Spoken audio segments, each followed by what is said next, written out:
안녕하세요. 손정식입니다. 오늘은 스타틴의 랜드마크 트라이얼에 대해서 말씀드리겠습니다. 여러 가지 클리니컬 트라이얼들이 다양한 클리니컬 엔드포인트를 가지고 임상시험을 하는데요.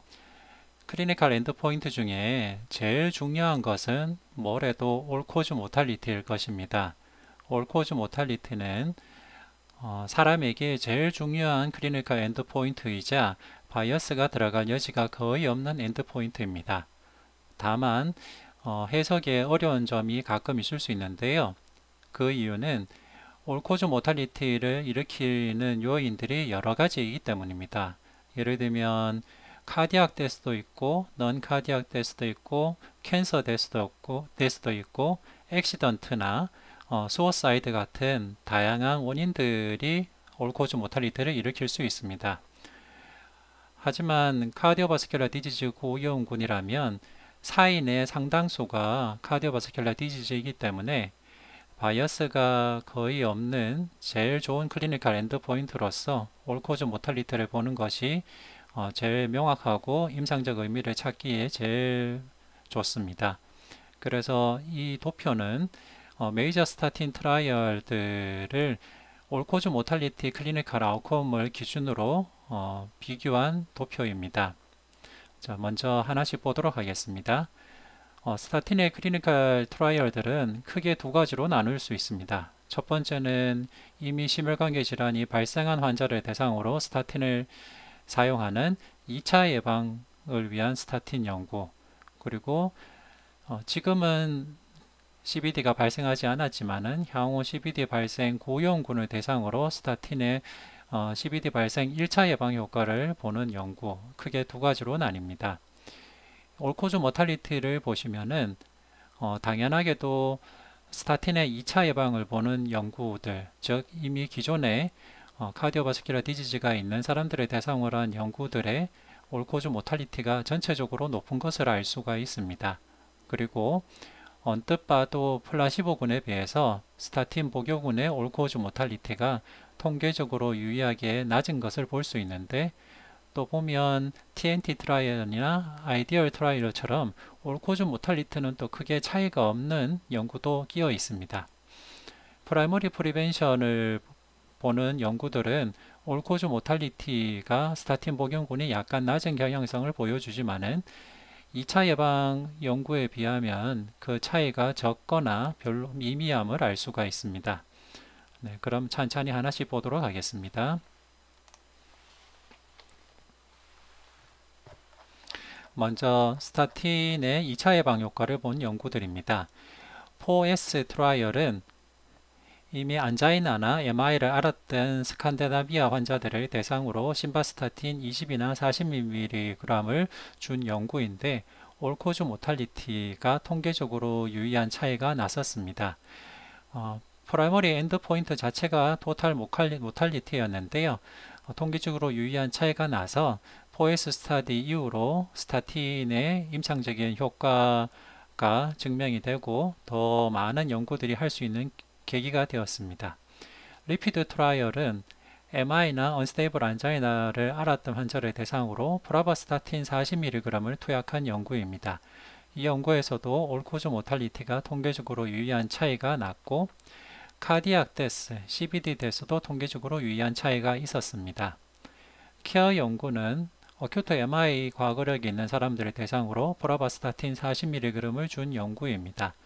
이 연구에서는 토탈 모탈리티는 통계적으로 유의한 차이가 없었고, MI, CBD 데스는 통계적으로 유의한 차이가 있었습니다.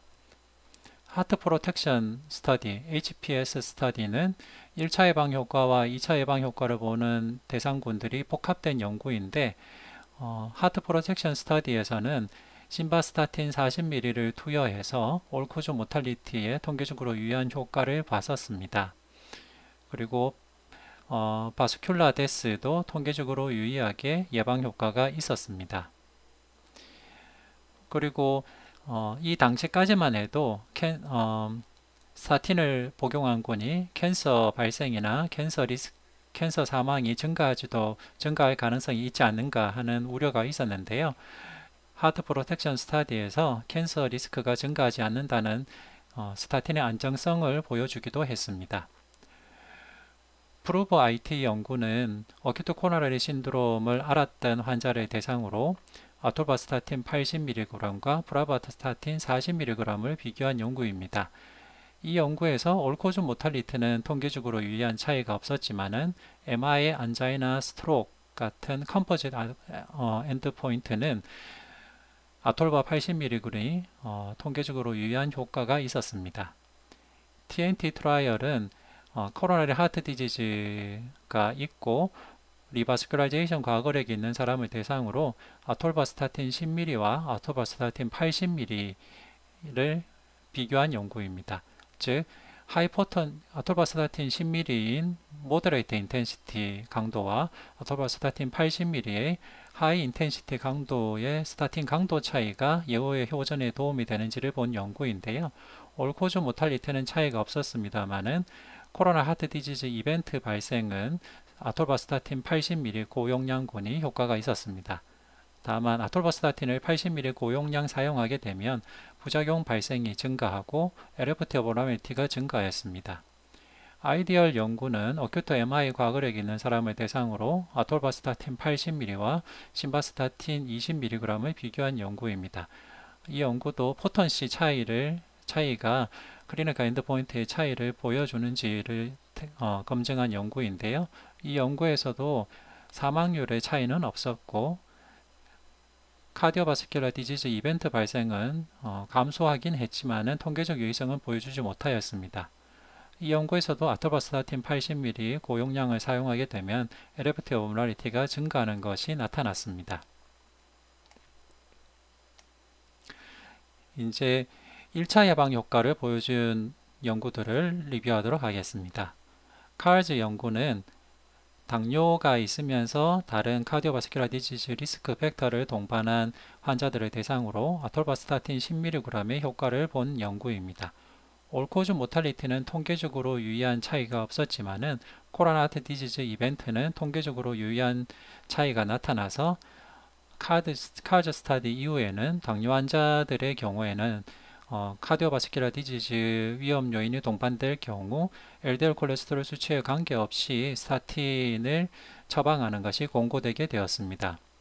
아스코 트라이얼은 3가지 이상의 심혈관 질환 위험 요인이 동반된 사람을 대상으로 아톨바스타틴 10mg의 효과를 본 연구입니다. 이 연구에서도 올코즈 데스는 줄이지 못했지만 MI나 코로나 하트 디지즈 데스는 통계적으로 유의하게 줄이는 효과가 있었습니다. 특히 남자에서 통계적으로 유의한 효과가 나타났었습니다. 메가트라이얼은 특이하게 일본에서 시행된 연구입니다. 일본은 대체로 저용량의 약자를 사용하는 경향이 있는데요. 프라바스타틴 10에서 20mg 아주 저용량을 사용했고 대조군으로서는 다이어트 치료만 하는 것을 대조군으로 하였습니다. 일본도 동아시아인이기 때문에 코로나 디지즈와 CVD 발생이 다른 연구에 비해서 현저히 적었습니다. 발생률을 보면 대조군인 다이어트군에서는 2.5% 발생했는데요. 카즈 스터디나 아스코 스터디와 비교해 보면 적게 발생했다는 것을 알 수 있고 특히 메가트라이얼이 5.3년 비교적 다른 연구에 비해서는 긴 기간 연구를 했음에도 불구하고 아스코 스터디에서 3.3년밖에 팔로우업을 안 했을 때 발생한 대조군의 코로나 디지즈 CVD 발생이 3%였던 것을 생각하면 역시 동아시아인들이 CVD 발생이 서양인에 비해서 적다는 것을 알 수가 있습니다. 메가트라이얼에서 보여주기로는 올코즈 모탈리티는 프라바스타틴 저용량이 통계적으로 유의하게 줄이는 효과는 보여주지 못하였지만 트렌드는 있었고 코로나 하트 디지즈 발생과 CVD 발생은 프라바스타틴 10에서 20mg 군이 적게 발생하는 예방 효과를 보여주었습니다.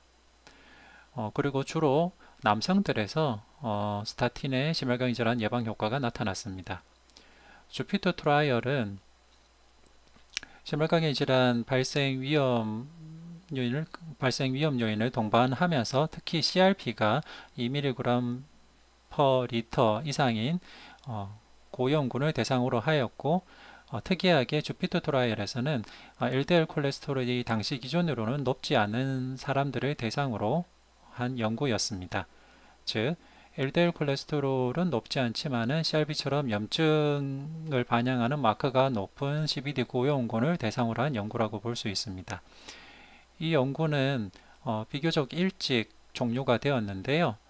일찍 종료되었기 때문에 연구 해석에 좀 한계가 있습니다. 하지만 그럼에도 불구하고 올코즈 모탈리티는 예방할 효과를 보였고, 카디오바스큘러 디지즈 발생도 로슈바스타틴군이 적었습니다.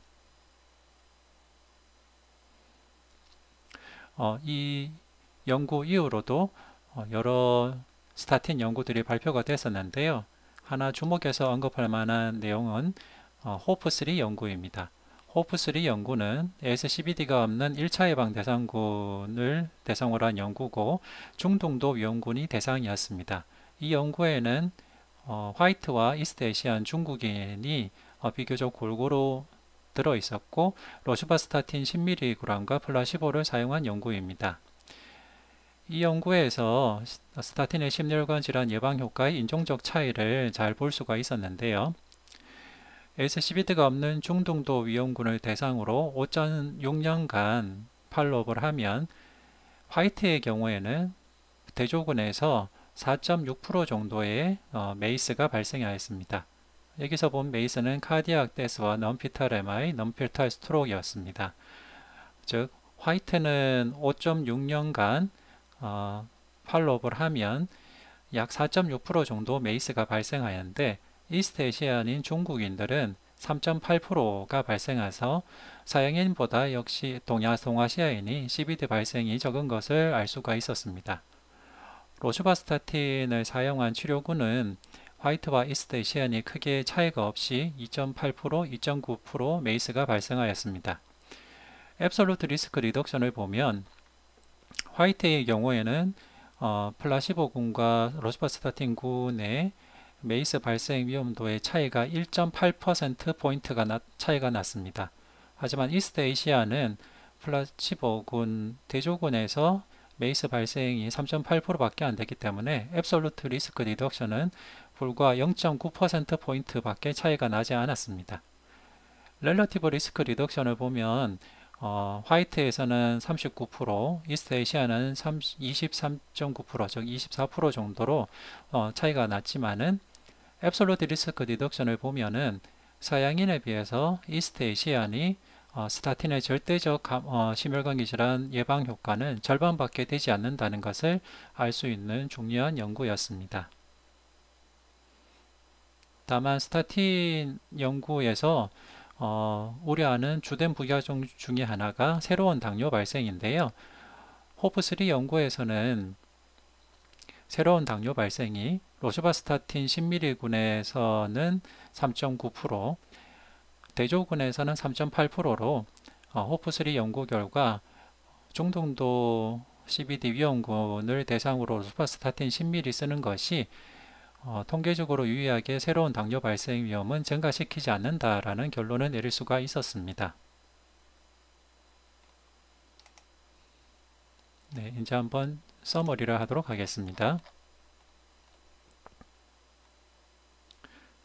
네, 올코즈 모탈리티를 본 스타틴 연구들을 종합해 보면 스타틴은 2차 예방이 필요한 대상군, 즉 기존에 CVD가 발생한 환자들을 대상으로 스타틴을 사용하면, 특히 하이포턴시 고용량을 사용하게 되면 올코즈 모탈리티까지 감소시킬 수 있는 효과가 있다라는 것을 알 수 있습니다.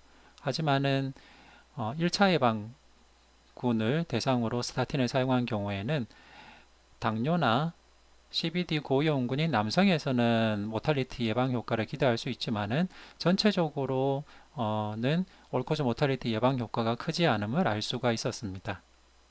그리고 2차 예방이 필요한 대상군에게 하이포턴시, 하이도즈 스타틴, 특히 아톨바스타틴 80mg을 사용하면 모탈리티 베너핏은 있지만은 간 수치, 간 독성 증가 같은 부작용은 더 높다는 것을 알 수 있었습니다.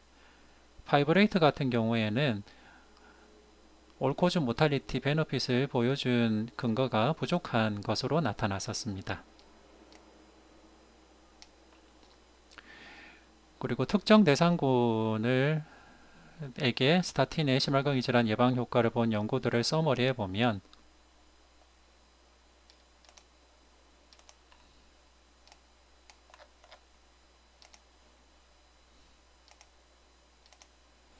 우선 CKD 환자를 대상으로 스타틴의 심혈관계 질환 예방 효과를 본 샤프 연구가 있습니다. 샤프 연구는 심바스타틴 20mg에 에이제티닐비 10mg를 CKD 환자에서 환자한테 처방할 경우 심혈관계 질환 예방 효과가 있다는 것을 보여준 연구입니다. 그런데 주의할 점은 CKD 환자 중에 투석 환자의 경우에는 스타틴의 심혈관계 질환 예방 효과가 없었다는 점입니다. 4D나 오로라 연구 같이 투석 환자를 대상으로 스타틴을 사용한 연구에서는 스타틴이 심혈관계 질환 예방 효과를 보여주지 못하였습니다. 따라서 CKD 환자 중에 특히 투석을 하지 않는 CKD 환자의 경우에는 스타틴 또는 스타틴 플러스 에이젠티니비가 CBD 발생을 예방하는 효과가 있다라는 것을 알 수 있고, 대부분의 진료 지침에 CKD 환자의 경우에는 투석하지 않는 CKD는 스타틴 사용이 강하게 권고되고 있습니다. 하지만 투석하는 경우에는 스타틴의 심혈관계 질환 예방 효과가 없다라고 가이드라인에 명시가 되어 있습니다. 하트 페일리어 환자를 대상으로 스타틴의 심혈관계 질환 예방 효과를 본 연구가 코로나 연구와 GC 하트 페일리어 연구가 있었는데요. 이 연구에서 다 스타틴이 심혈관계 질환 예방 효과를 보여주지 못하였습니다. 코로나 연구와 GC 하트 페일리어 연구는 이젝션 프레셔가 많이 떨어져 있는, 즉 비교적 심한 심부전 환자들, 특히 수축 이젝션 프랙션이 많이 감소되어 있는 하트 페일리어 환자들을 대상으로 한 연구였다는 것을 유념하시면 되겠습니다. 즉 이젝션 프랙션이 비교적 많이 떨어져 있는 하트 페일리어 환자를 대상으로 스타틴의 CBD 예방 효과를 기대하고 새로 처방하는 것은 근거가 없습니다. 따라서 대부분의 진료 지침에서도 투석하는 만성 신장 질환자, 이젝션 프랙션이 감소되어 있는 컨제스트 하트 페일리어 환자에게 새로 스타틴을 사용하는 것을 권하지는 않습니다. 하지만 다른 인디케이션이 있어서 스타틴을 사용하고 있거나 기존에 스타틴을 사용하다가 이젝션 프레셔가 감소된 환자의 경우에는 스타틴 사용은 지속하도록 권고하고 있습니다. 그리고 에올틱 스테노시스 환자를 대상으로도 스타틴의 CBD 예방 효과를 본 연구가 있었는데요. 효과가 없었습니다. 스트로크 프리벤션, 즉 스트로크를 앓았던 환자를 대상으로 하이포턴시 스타틴인 아톨바스타틴 80mg의 심혈관계 질환 예방 효과를 본 스파클 연구도 있었습니다. 스파클 연구 결과 스트로크를 앓았던, 특히 이스케믹 스트로크를 앓았던 환자들을 대상으로는 아톨바스타틴 80 같은 이런 고용량 스타틴을 처방하면 스트로크 발생을 재발을 예방하는 효과가 있다는 것이 명확해졌습니다. 다만 고려해야 될 점은 스파클 연구 대상자 중에 소수가 헤모리직 스트로크였는데, 헤모리직 스트로크는 예방 효과를 보이지 못하였고, 헤모리직 스트로크 환자에게 스타틴을 고용량 사용하게 되면 뇌출혈 발생 위험이 좀 더 증가한다라는 그 연구 결과가 나타나기도 했습니다. 다이아베티스 환자를 대상으로 스타틴에다가 페노파이브레이트를 추가한 연구가 있었습니다. 어코드 리피드 트라이얼인데요. 어코드 리피드 트라이얼에서는 60대 이상이면서 당뇨를 앓은 지 10년 이상이고 당뇨합병증이 동반된 당뇨 환자를 대상으로 심바스타틴 단독군과 심바스타틴 더하기 페노바이브레이트 복합제군의 CBD 예방 효과를 비교했습니다. 전체적으로는 심바스타틴에 페노바이브레이트를 추가해도 CBD 예방 효과가 없었습니다. 하지만은 특정 서브그룹 하이 TG 로 HDL 그룹에서는 심바스타틴에 페노바이브레이트를 추가하면 심혈관계 질환 예방 효과가 있었습니다. 따라서 당뇨 진료 지침을 보면 당뇨 환자 중에 하이-TG 스타틴을 사용함에도 불구하고 하이-TG 로우 HDL인 경우에는 페노파이브레이트 복합요법이 권고가 되고 있습니다. 네, 이 외에도 이후에 발표된 여러 연구들이 있지만은 오늘 말씀드린 이런 랜드마크 트라이얼들을 잘 숙지하셔서 스타틴 사용이 인디케이션이 되는 분들에게 적절하게 잘 처방하실 수 있었으면 좋겠습니다. 네, 경청해 주셔서 감사합니다.